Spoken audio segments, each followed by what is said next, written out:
Ça y est, mes valises sont prêtes. Je déménage. Ah oui, déjà? Eh ouais, déjà, ouais. Et tu t'installes où? Trois-Rivières, le paradis de la Guadeloupe. Ah oui, bon, à Trois-Rivières, chercher mon gars. Bon, Non, pour la peine, non. écoute, je te donne ma tablette. Non, t'es sérieux? Ouais, tu me donnes ta tablette? Oh, mais c'est pour ça que tu pleures? Pourquoi t'es pas content de me voir partir? Si. Ben ouais, mais pourquoi tu pleures alors? Ben bon, ok. Pour te consoler, je veux bien que tu nous racontes, pour moi et les gens, une de tes histoires. Allez. Tu veux? Ouais, Une dernière? vas-y, une dernière. Mais t'as 5 minutes chrono parce que j'ai mon taxi à prendre. Bah écoute, puisque tu vas t'installer à Trois-Rivières, je peux te raconter les origines des communes en Guadeloupe. Ouais, ok, mais en 5 minutes, hein, 5 minutes. Allez, c'est parti, 5 minutes top chrono. Bon, à l'arrivée des colons en 1635, qui se fritent avec les Calinas, jusqu'au traité de Basse-Terre de 1660. Mais oui, tu m'as déjà raconté tout ça. Il te reste 4 minutes 30. Ok. Eh bien, ils organisent le territoire administrativement.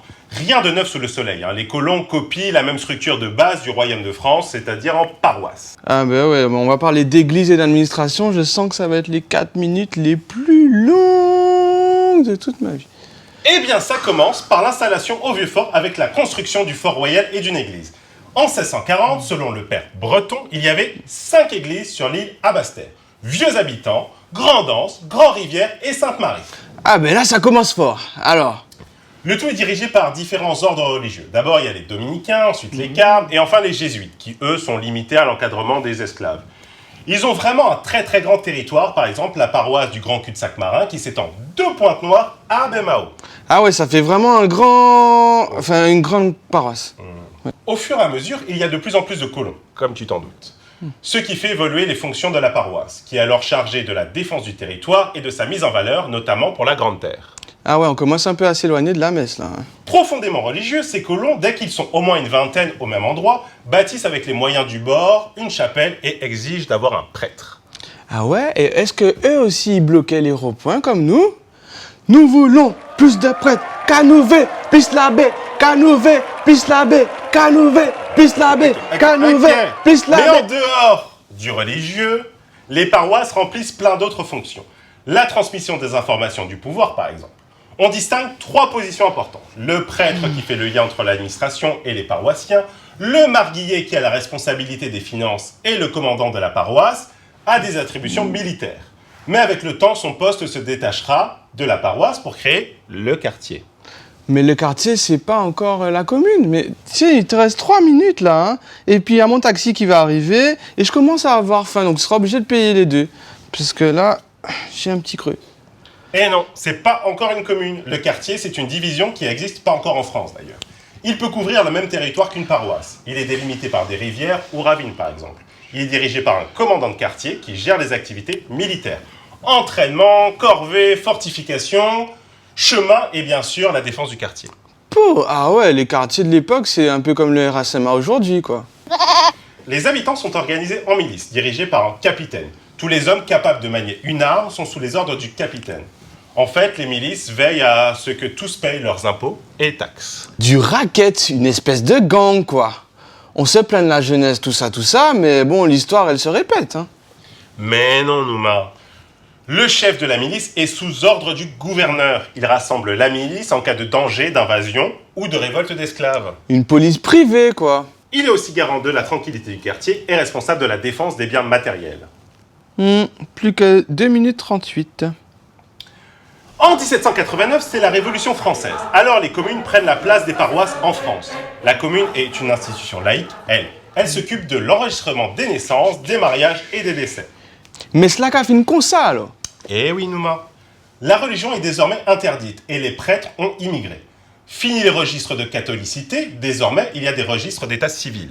Et la queue à la mairie. Exactement. En 1837, la Guadeloupe compte 34 communes, dont 2 à Saint-Martin, Grand-Case et Marigot, et 4 à Marie-Galante avec Grand-Bourg, où on distingue la campagne et le bourg. Il y a à cette période un nouveau découpage des territoires et de nouvelles communes sont créées. Extramuros, qui deviendra Saint-Claude, et Dodane, qui deviendra Gourbert. Et les 2 îles des Saintes ne forment qu'une seule commune. Si Pointe-à-Pitre c'était New York, Brooklyn ça serait Lorisisk, Lorisisk, Lorisisk, Lorisisk. Si Pointe-à-Pitre c'était New York, Brooklyn ça serait Lorisisk, Lorisisk. Ah ouais. Et Baïf ça serait Boston, Gobert Gotham City. Et puis Basse-Terre, Miami, avec le boulevard, ce serait Palm Beach. En 1823, Basse-Terre, Le Moule, Pointe-à-Pitre, Grandbourg et Saint-Martin se transforment en municipalités. Donc avec un maire et tout et tout. Et ouais. Ils font donc organiser des élections.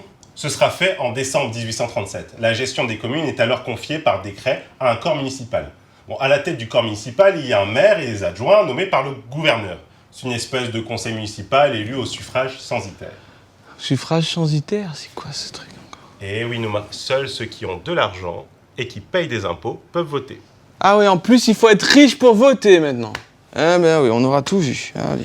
Ce n'est qu'après l'abolition de l'esclavage en 1848 que tous les citoyens de sexe masculin peuvent élire leurs représentants.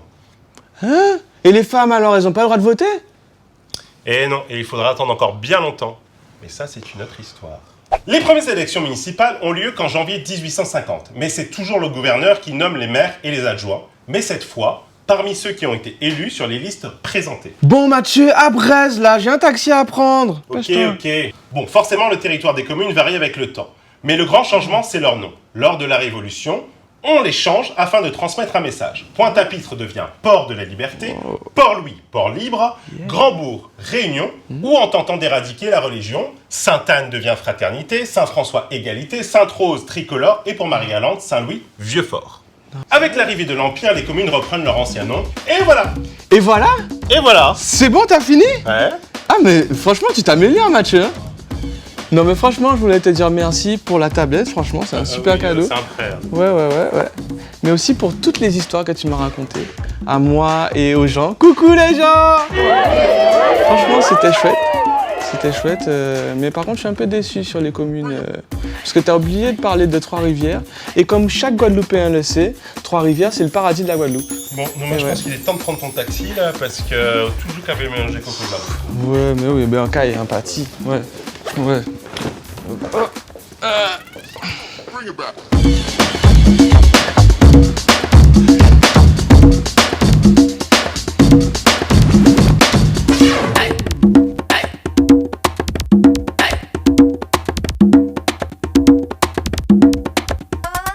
How long? Bring it back.